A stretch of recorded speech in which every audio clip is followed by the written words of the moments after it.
Now, newly elected Indian Prime Minister Narendra Modi has stressed on the process of national reconciliation which meets the aspirations of the Tamil community. He said he made this point during his meeting with Sri Lankan President Mahinda Rajapaksa in New Delhi. Indian Foreign Secretary Sujatha Singh confirmed this at a media briefing held yesterday. He requested the government of Sri Lanka to expedite the process of national reconciliation in a manner that meets the aspirations of the Tamil community for a life of equality, justice, peace and dignity in a united Sri Lanka. They also discussed the fishermen's issue, India's development assistance program and economic and commercial cooperation. In particular, PM expressed interest in early launch of the 500 megawatt Sampur coal power project and greater connectivity between the two countries.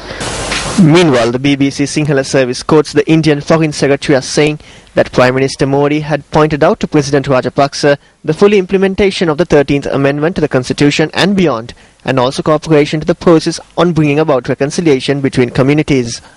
Meanwhile, the Hindu news website reports that at his meeting with President Mahinda Rajapaksa, Prime Minister Narendra Modi pushed him to deliver on promises to devolve wide powers to the country's Tamil majority regions.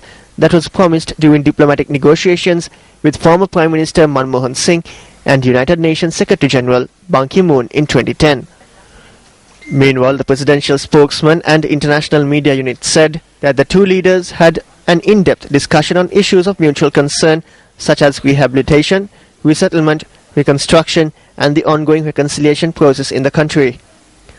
Prime Minister Modi expressed his view that SAARC must focus on common issues that can benefit the region and reflect regional concerns on a global platform.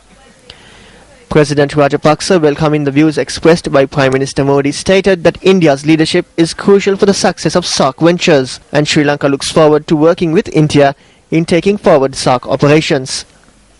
According to international reports, Prime Minister Modi had responded positively to the invitation extended by President Rajapaksa to visit Sri Lanka. The reports add that Prime Minister Modi may visit Sri Lanka in August or September.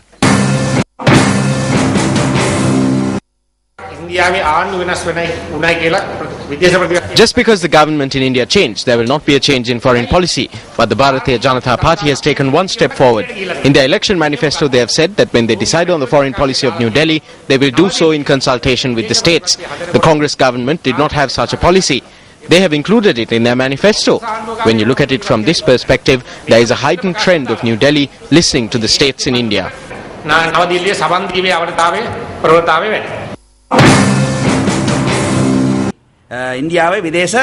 The Foreign Secretary of India has clearly noted what was discussed. When you compare it with the release that came from the Presidential Secretariat, there is a disparity.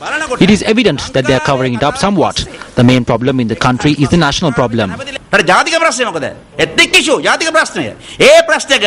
Prime Minister Modi has clearly, smilingly discussed this issue with His Excellency President Mahinda Rajapaksa. He has asked us to please implement the 13th Amendment. He did not stop there. He has asked for the 13th Amendment to be developed further. 13 plus. That is the Modi government stance on Sri Lanka's national problem.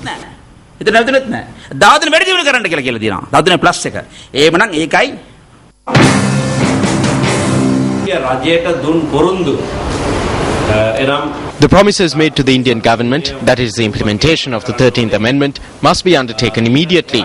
Indian Foreign Secretary Sujatha Singh has said that the new Prime Minister told the President that the promise made to go beyond the 13th Amendment for meaningful power devolution must be fulfilled. We are happy about this. It may be a promise made to a former government, but it is still a promise made to the Indian government.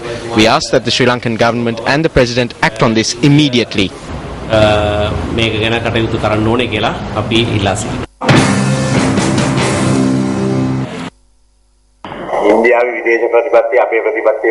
India's foreign policy does not change from government to government like ours, or like the Ministry of External Affairs of Sri Lanka. If there is a change to be made, they will bring together all parties and make the change following a roundtable discussion. All that they decide is how soft or how hard they are going to be. All we have to look at is whether Prime Minister Modi will be harder or softer than Manmohan Singh.